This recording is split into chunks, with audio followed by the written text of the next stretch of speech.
Welcome to this last lecture where we dealt with the case law, and this one is about the protection against government, and then where the EU Charter is doing the relationship with the United States and the safe harbor.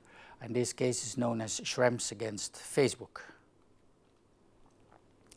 Well, the European head office of Facebook is based in Ireland, so an Austrian student, a law student, filed a complaint in 2013 that Facebook Ireland was transporting, out of the European context, data into the United States, and that because of the Snowden revelations and the prison program of NSA, that meant that this data, this was, let's say, not an official leak, or no, more or less an official leakage of data. So Facebook transported European data into the United States under the safe harbor principles, but then because of Snowden, it appeared that that data was also available for the American secret services, and that was something what Mr. Schrems didn't want. That led to a Court of Justice verdict in 2015, and there were two important, very important outcomes of it. First of all, that the national supervisory authorities regarding data protection within the Netherlands or within Germany or within France, they of course had by themselves the power to examine how between the European Union and the US data transfers were being done. Although the so-called safe harbor decision out of 2000 was that that was an existing commission decision, and consequence, no, said the court, the respective national supervisory authorities do also have that right to examine those data transfers. Very important, also up to today. The second ruling that came out of the court is, and that's has never been done before, so to speak, is that the safe harbor framework, which was devised to be able to exchange data between the European Union and the USA, that safe harbor framework was ruled invalid.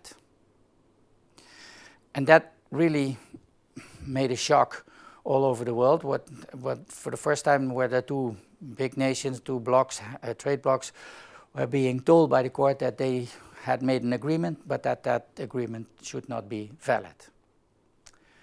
So the safe harbor framework left.